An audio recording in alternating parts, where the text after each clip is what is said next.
Everybody, does your washing machine have this funky smell? When you clean your laundry, does your laundry still smell? Well, you might not know it, or you're afraid to actually be honest with yourself, but you might have mold. So if you're interested in finding out what I do to keep my washing machine smelling like it should, go ahead and follow along and I'll help you really quickly.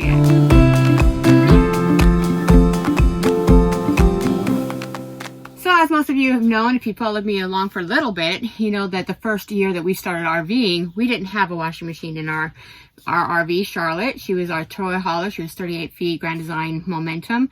But now we kind of went up in rig size, we went 45 feet. And the thing that I made sure that we did have this time around was a washing and drying machines in my RV.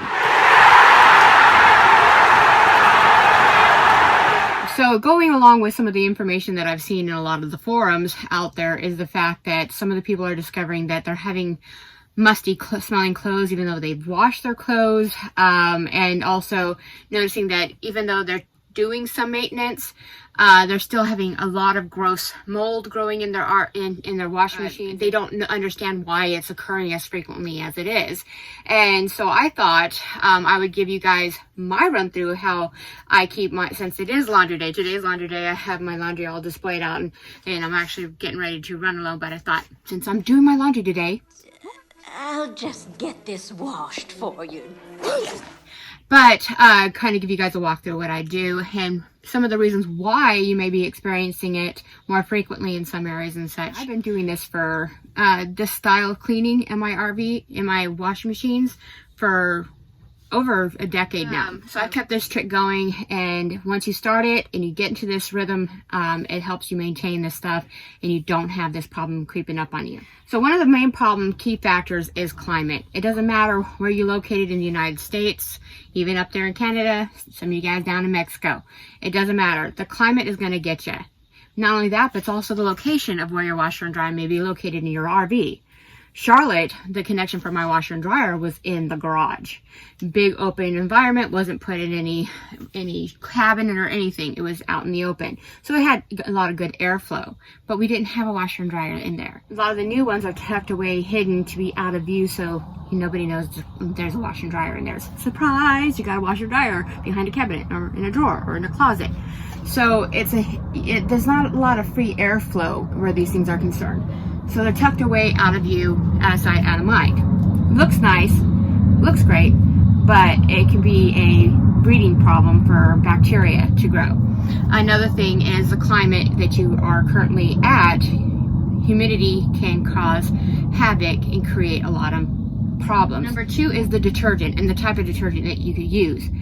Whether it's liquid or powder. See, I use pods. It's my preference, but I use pods because it's already predetermined amount of detergent being used, and it's the lowest amount of detergent possible.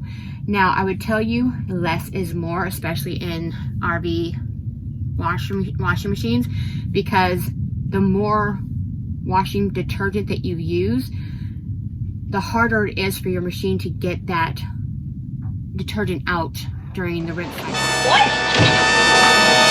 Oh no! So you may look in your machine and see it all shiny and pretty, but what you're not seeing is the sticky residue that's left on the internal of the machine, not the inside of the barrel, but the outside structure of the barrel will become tacky and will catch everything that your clothes is on it. All the dirt, the grime, the fibrous materials will start getting stuck on the inside.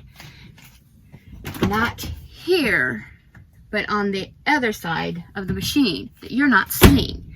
So that creates a lovely, nasty place that you're not visually seeing, but the germies are loving to attach itself to.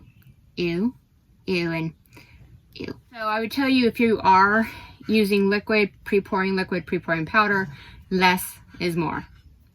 Number 3 is overloading your washer. You get tired of waiting for this machine. This machine, again, is not residential, so though it may be, I have a larger capacity washing machine, than some, but even then I'm very aware of the weight capacity of my washing machine, so I don't overload it. If I have a larger load of colors, I will split that to 2 depending on the weight of the materials, cotton, jeans, and stuff like that, and I'll separate it. And I rather do more loads than less, so I'm not overloading it, because the overall issue is that your machine has to work harder, again, like I said before regarding detergent, to get all the soapy residue out of your material. And if it's overloaded, you're not getting all the soap out of your clothing. So you get your clothing out, and it's still kind of soapy. It still has soap residue inside your clothing. So then that becomes a ground for mold to grow in your clothing.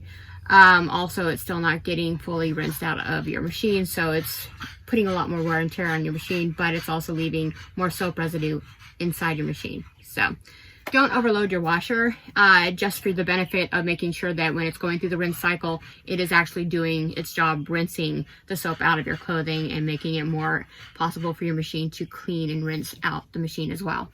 Number 4 is closing the door too soon after the last wash is done.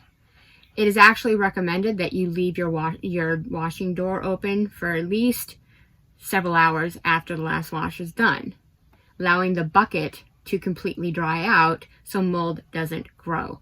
You can look at your owner's manual of any washing machine. The concern was, and that seems to be the concern for a lot of people, is that your rubber seal around your door will rot or dry out and will not seal properly.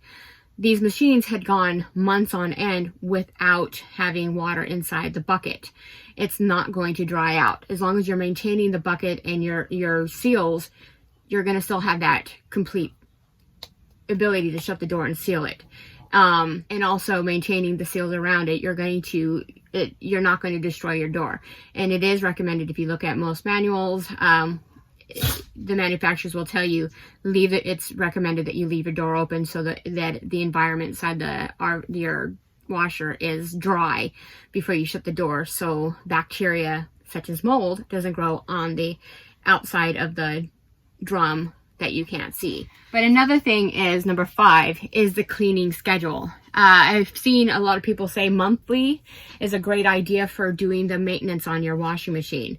It is actually recommended that you do it weekly. Maybe not so intense, but weekly is recommended to kind of clean out your seals, wipe them down, go inside and clean the bucket, and also run 2 cups of vinegar, white distilled vinegar, through your machine, so it cleans out anything that might be within the lines as well as growing on the barrel itself. It's a very simple process. The last load you do, go ahead and just take a rag that's mixed with a vinegar and water solution, wipe down your seals inside the barrel itself, go ahead and clean off everything really quickly. It takes a couple seconds, no big deal. And then put 2 cups of vinegar inside your dispenser, shut it, put on a cleaning cycle, toss the rag that you just cleaned the barrel out, toss it in the washer, shut the door, and let it run. Once it's done, take out your rag, open up the door, let it set. I put the rag over the door so I know that I'm drying it, and let it set for a couple hours. Once you're done, you're done. And a great way to make sure that you are getting a proper clean of your barrel itself and making sure you're attacking the chemicals or bacteria that may be growing on your barrel itself, and I do this once a month, is I take 1/4 cup of baking soda and then sprinkle it on the inside of the barrel itself after I've done the maintenance of cleaning, and then run the 2 cups of vinegar into the dispenser. Of course, as you know, vinegar and baking soda, once they combine, create a foaming action. This will go through and attach itself to the barrel, eating at the nice little that are hanging on and growing and maybe just hanging out for fun on the barrel, and go at work and do what you want it to do. Keep mold at bay inside your washer. It's not going to damage anything, it's all biodegradable, and it's not going to destroy the inside of your machine. So it's going to go through the process, do the rinse cycle, and you're going to do, and everything inside your washing machine will smell fresh. And it's not going to smell vinegary and nasty. So once you do that, open up the door, let the air dry everything out for a couple hours, then shut the door, and you're good as gold. Everything's working perfectly. The reason why I don't recommend bleach, and here's a big thing. Bleach is a very toxic chemical, and over time will actually eat at and start degrading your rubber seals. I know we use it in our cleaning cycle, but it goes through that cleaning cycle. It's mixed in with your powder or your cleaning detergent, so it's cleaning your clothes and it's going through, and it's actually a mild grade. But if you're adding 2 cups of bleach to clean your you're actually running that against your rubber seals over time, and that can cause damage. Now, some people say that they started smelling problems in their clothing, their towels started smelling musty, clothing started smelling musty. Well, you probably got mold in your clothing already, and that means there's already bacteria growing inside your washing machine. So I would say it's probably a good idea to start doing that cleaning process right now, and I would do it a few times a week to start attacking what may already be growing inside your washing machine. If you are smelling that your clothing or your bedding, say your towels are starting to smell musty, moldy, you probably have mold spores inside your clothing already. They've already attached itself. There is a way for you to strip your clothing. I'll go ahead and put a link below. It's not very difficult.